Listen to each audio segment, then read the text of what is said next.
आज शाश्वत वाणी के अंतर्गत हम सभी श्रोताओं को जीवन जीने की कला के क्रमशः हम कुछ बताएंगे।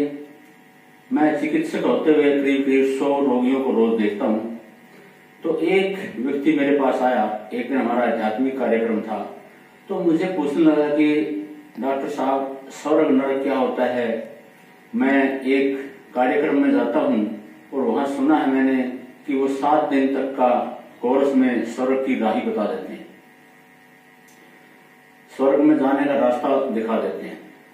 तो मैं कहने लगा, आप 1 या 2 दिन लगातार सुबह से शाम तक मेरे पास रहो, मैं आपको स्वर्ग नरक साक्षात रूप से रोज आपको दर्शन करा दूंगा। क्या स्वर्ग होता है, क्या नरक होता है। वो व्यक्ति 7 दिन से अपने घर में नहीं घुसा था, अपने बच्चों को छोड़ करके, अपनी पत्नी को छोड़ करके वो बाहर रह रहा था। तो जब वो मेरे पास रहने के लिए तैयार हुआ, 3 दिन मेरे पास रहा, तो मैं ओपीडी में रोगियों को देखते वक्त उसको अपने साथ रखता था। एक दिन अनायास एक व्यक्ति आया, वृद्ध व्यक्ति, 70 साल की उम्र, उसके सिर में चोट लगी हुई थी बुरी तरह से। मेरे को जब हिस्ट्री उसने बताई, उसने कहा कि मेरा बेटे ने मेरे चोट मारी है, सिर में डंडे मारे हैं, सिर में कुल्हाड़ी मारी है, शराब पी करके उसने मुझे बुरी तरह से चोट लगाई।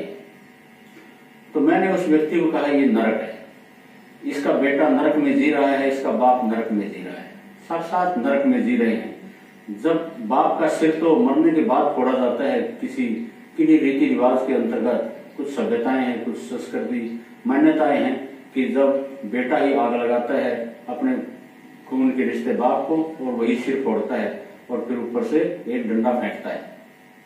लेकिन उसने जीते जी अपने बाप का सिर फोड़ दिया, वो नरक में जी रहे थे, साक्षात नरक। दूसरे दिन फिर एक व्यक्ति आया पास के गांव से, उसकी पत्नी अपंग थी, वो लंगड़ा करके चल रही थी, उसको कुछ ऐसी व्याधि थी कि वो चल नहीं पाती थी।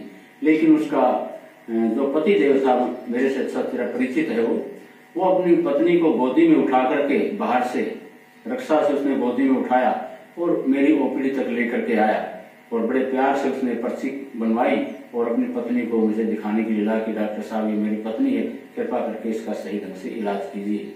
मैंने उस व्यक्ति को कहा, देख, ये स्वर्ग में जी रही है, ये पत्नी इसकी स्वर्ग में जी रही है, ये भी स्वर्ग में जी रहा है, ये अपनी पत्नी की इतनी अच्छी सेवा करता है और अपने बच्चों की सेवा करता है, ये स्वर्ग में जीते हैं। स्वर्ग और नरक तो साक्षात धरती के ऊपर है। एक दिन मेरे पास एक रोगी आया, उसके सगे भाई ने उसको 3 गोलियां मार रखी थी पेट में और उसकी जांघ में, वो नरक में जी रहे थे। जब एक ही घर में 2 भाई इकट्ठे खाना खाते हैं, जिस घर में बूढ़े माँ बाप को उसके जवान बहू बेटे खाना बना करके उसको सेवा करते हैं और बाप और बेटा आपस में बैठ करके इकट्ठे बैठते हैं, खाना खाते हैं और एक ही परिवार में इकट्ठे रहते हैं, पति पत्नी इकट्ठे खाना खाते हैं, वो घर स्वर्ग है। जिस घर में 2 भाई आपस में लड़ते हैं, एक दूसरे से बात नहीं करते और एक दूसरे कमरे में रहते हैं, फिर भी बात नहीं करते, चूल्हा अलग जलाते हैं और लड़ते रहते हैं आपस में, बाप बेटे की नहीं सुनता, बेटा बाप की नहीं सुनता, पति पत्नी में झगड़ा रहता है, भाई भाई में झगड़ा रहता है, पड़ोसियों के साथ झगड़ा रहता है, वो साक्षात नरक है। जहां पर तरक है वहां नरक है, जहां पर समर्पण है वहां स्वर्ग है। इसलिए जो रिश्ते हैं वो जरूरी नहीं है कि रिश्तों में हमें स्वर्ग मिले ढूंढने को। बाप बेटे का, पति पत्नी का, भाई भाई का, बहन भाई का रिश्ता हो सकता है, लेकिन उनमें जब अटपटी अनबन होती है तो इसका मतलब वो नरक में जी रहे हैं, उनमें दोस्ती नहीं है। इसलिए दोस्ती का तिरका अगर लग जाए रिश्तों में तो वहां पर कोई लड़ाई झगड़ा, कोई एक दूसरे के प्रति कटाक्ष, एक दूसरे के प्रति कमियां निकालने की भावना खत्म हो जाती है।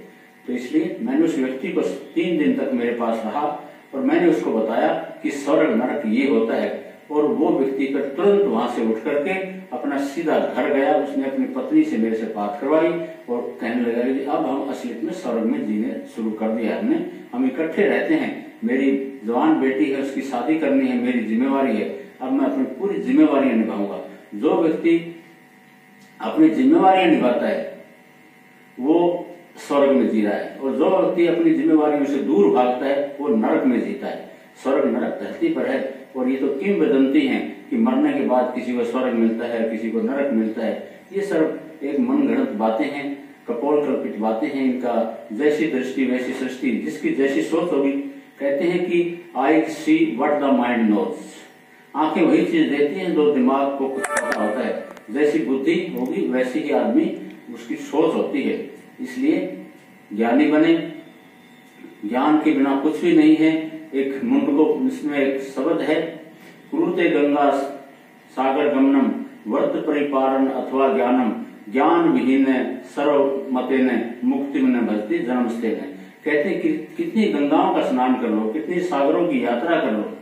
कुरुते गंगा सागर गमनम वर्त परिपारण अथवा दानम, कितने व्रत रख लो, कितने दान कर लो, लेकिन कहते हैं कि ज्ञान विहीन है सर्वमतेन, जिसको ज्ञान नहीं है, विवेक नहीं है, सबका मत ही है, सभी संतों का मत है कि मुक्ति में न भजती जन्म सतेन, 100 जन्म की मुक्ति नहीं हो सकती। इन्हीं शब्दों के साथ फिर हम आपको अगले एपिसोड में मिलेंगे। मेरी बातें सुनने के लिए अनुग्रहित हूँ। धन्यवाद, नमस्कार।